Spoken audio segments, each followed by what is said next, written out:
Book 1, Chapters 12 through 15 of the Antiquities of the Jews, Volume 1, by Flavius Josephus. Book 1, Chapter 12 through 15. Chapter 12. Concerning Abimelech, and concerning Ishmael, the son of Abraham, and concerning the Arabians, who were his posterity. Abraham now removed to Gerar of Palestine, leading Sarah along with him, under the notion of his sister, using the like dissimulation that he had used before, and this out of fear. For he was afraid of Abimelech, the king of that country, who did also himself fall in love with Sarah, and was disposed to corrupt her. But he was restrained from satisfying his lust by a dangerous distemper which befell him from God. Now when his physicians despaired of curing him, he fell asleep and saw a dream, warning him not to abuse the stranger's wife. And when he recovered, he told his friends that God had inflicted that disease upon him by way of punishment for his injury to the stranger, and in order to preserve the chastity of his wife, for that she did not accompany him as his sister, but as his legitimate wife, and that God had promised to be gracious to him for the time to come, if this person be once secure of his wife's chastity. When he had said this, by the advice of his friends, he sent for Abraham, and bid him not to be concerned about his wife, or fear the corruption of her chastity, for that God took care of him, and that it was by his providence that he had received his wife again without her suffering any abuse. And he appealed to God and to his wife's conscience, and said that he had not any inclination at first to enjoy her if he had known she was his wife. But since, said he, thou leddest her about as thy sister, I was guilty of no offense. He also entreated him to be at peace with him, and to make God propitious to him, and that if he thought fit to continue with him, he should have what he wanted in abundance, but that if he designed to go away, he should be honorably conducted, and have whatsoever supply he wanted when he came thither. Upon his saying this, Abraham told him that his pretense of kindred to his wife was no lie, because she was his brother's daughter, and that he did not think himself safe on his travels abroad without this sort of dissimulation, and that he was not the cause of his distemper, but was only solicitous for his own safety. He said also that he was ready to stay with him.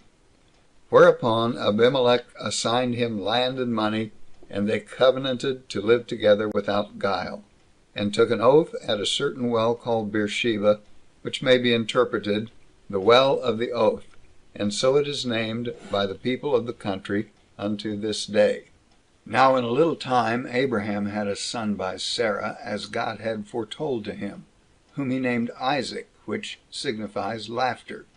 And indeed they so called him, because Sarah laughed when God said that she should bear a son, she not expecting such a thing, as being past the age of childbearing, for she was 90 years old, and Abraham 100.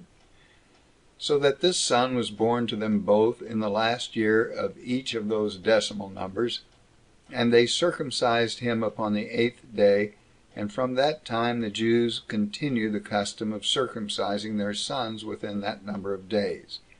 But as for the Arabians, they circumcise after the 13th year, because Ishmael, the founder of their nation, who was born to Abraham of the concubine, was circumcised at that age, concerning whom I will presently give a particular account with great exactness. As for Sarah, she at first loved Ishmael, who was born of her own handmaid Hagar, with an affection not inferior to that of her own son, for he was brought up in order to succeed in the government. But when she herself had borne Isaac, she was not willing that Ishmael should be brought up with him, as being too old for him, and able to do him injuries when their father should be dead. She therefore persuaded Abraham to send him and his mother to some distant country. Now, at the first, he did not agree to what Sarah was so zealous for, and thought it an instance of the greatest barbarity to send away a young child and a woman unprovided of necessaries. But at length he agreed to it, because God was pleased with what Sarah had determined. So he delivered Ishmael to his mother, as not yet able to go by himself, and commanded her to take a bottle of water and a loaf of bread, and so to depart, and to take necessity for her guide. But as soon as her necessary provisions failed, she found herself in an evil case, and when the water was almost spent, she laid the young child, who was ready to expire, under a fig tree, and went on further, so that he might die while she was absent. But a divine angel came to her, and told her of a fountain hard by, and bid her take care and bring up the child, because she should be very happy by the preservation of Ishmael. She then took courage upon the prospect of what was promised her, and, meeting with some shepherds, by their care she got clear of the distresses she had been in. When the lad was grown up, he married a wife, by birth an Egyptian, from whence the mother was herself derived originally. Of this wife were born to Ishmael 12 sons: Nabioth, Kedar, Abdil, Mabsam, Idumas, Masmaus, Masaus, Chodad, Theman, Jetur, Naphisus, Cadmus. These inhabited all the country from Euphrates to the Red Sea, and called it Nabatean. They are an Arabian nation, and name their tribes from these, both because of their virtue, and because of the dignity of Abraham their father. Chapter 13. Concerning Isaac, the legitimate son of Abraham. Now Abraham greatly loved Isaac, as being his only begotten, and given to him at the borders of old age by the favor of God. The child also endeared himself to his parents still more by the exercise of every virtue, and adhering to his duty to his parents, and being zealous in the worship of God. Abraham also placed his own happiness in this prospect, that, when he should die, he should leave this his son in a safe and secure condition, which accordingly he obtained by the will of God, who being desirous to make an experiment of Abraham's religious disposition toward himself, appeared to him, and enumerated all the blessings he had bestowed on him, how he had made him superior to his enemies, and that his son Isaac, who was the principal part of his present happiness, was derived from him. And he said that he required this son of his as a sacrifice and holy oblation. Accordingly, he commanded him to carry him to the mountain Moriah, and to build an altar, and offer him for a burnt offering upon it, for that this would best manifest his religious disposition towards him, if he preferred what was pleasing to God, before the preservation of his own son. Now Abraham thought it was not right to disobey God in anything, but that he was obliged to serve him in every circumstance of life, since all creatures that live enjoy their life by his providence, and the kindness he bestows on them. Accordingly, he concealed this command of God, and his own intentions about the slaughter of his son, from his wife, as also from every one of his servants, otherwise he should have been hindered from his obedience to God. And he took Isaac, together with 2 of his servants, and laying what things were necessary for a sacrifice upon an ass, he went away to the mountain. Now the 2 servants went along with him 2 days, but on the 3rd day, as soon as he saw the mountain, he left those servants that were with him till then in the plain, and having his son alone with him, he came to the mountain. It was that mountain upon which King David afterwards built the temple. Now they had brought with them everything necessary for a sacrifice, excepting the animal that was to be offered only.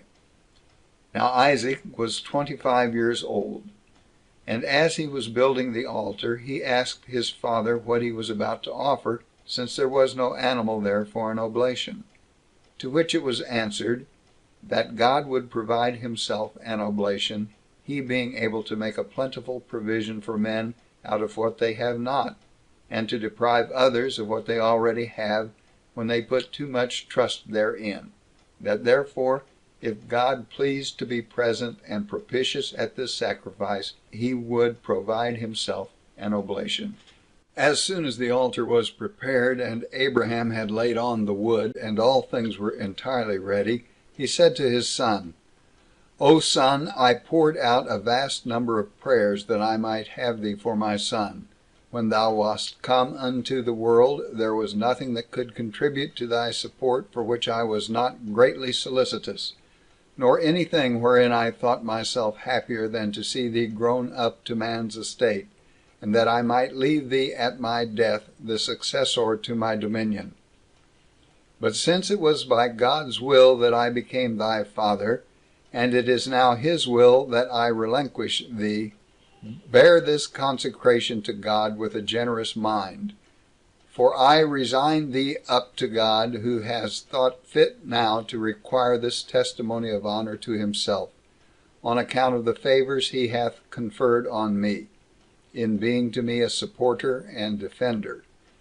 Accordingly, thou, my son, wilt now die, not in any common way of going out of the world, but sent to God, the Father of all men, beforehand by thine own father, in the nature of a sacrifice. I suppose he thinks thee worthy to get clear of this world, neither by disease, neither by war, nor by any other severe way, by which death usually comes upon men, but so that he will receive thy soul with prayers and holy offices of religion, and will place thee near to himself, and thou wilt there be to me a succorer and supporter in my old age, on which account I principally brought thee up, and thou wilt thereby procure me God for my comforter instead of thyself. Now Isaac was of such a generous disposition as became the son of such a father, and was pleased with this discourse, and said that he was not worthy to be born at first, if he should reject the determination of God and of his father, and should not resign himself up readily to both their pleasures, since it would have been unjust if he had not obeyed, even if his father alone had so resolved. So he went immediately to the altar to be sacrificed. And the deed had been done if God had not opposed it. For he called loudly to Abraham by his name, and forbade him to slay his son, and said, It was not out of a desire of human blood that he was commanded to slay his son, nor was he willing that he should be taken away from him whom he had made his father, but to try the temper of his mind, whether he would be obedient to such a command.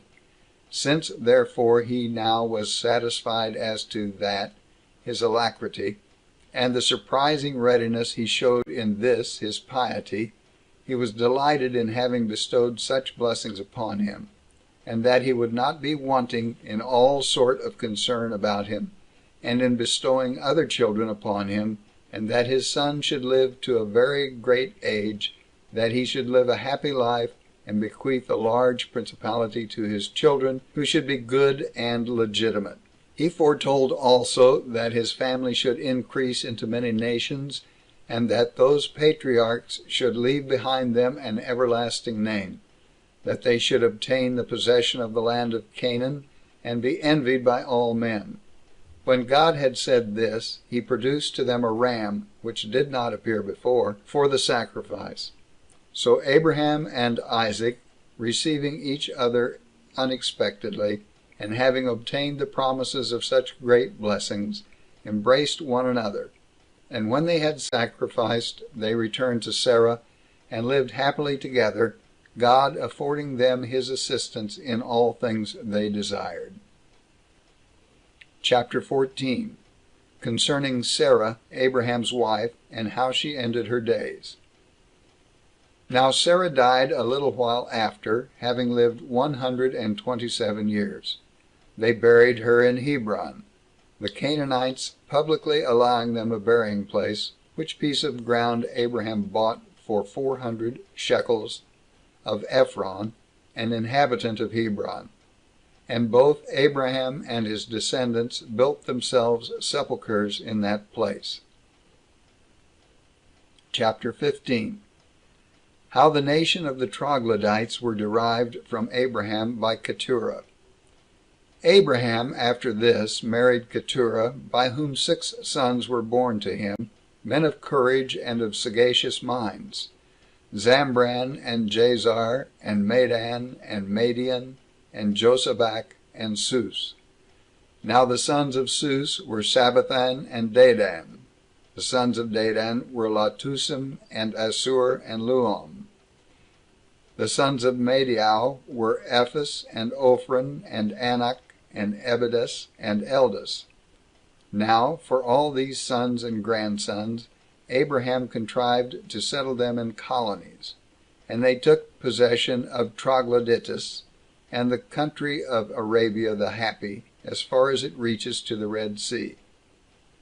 It is related of this Ophran that he made war against Libya and took it, and that his grandchildren, when they inhabited it, called it, from his name, Africa.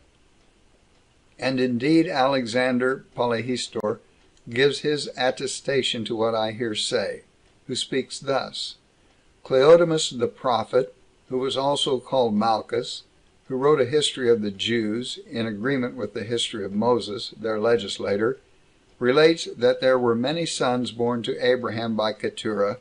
Nay, he names 3 of them, Aphor, Surim, and Japhran. That from Surim was the land of Assyria denominated, and that from the other 2, Aphor and Japhram, country of Africa took its name, because these men were auxiliaries to Hercules when he fought against Libya and Antaeus, and that Hercules married Aphra's daughter, and of her he begat a son, Diodorus, and that Sophon was his son, from whom that barbarous people called Sophacians were denominated. End of Book 1, chapters 12 through 15. Recording by Hollis, Hanover.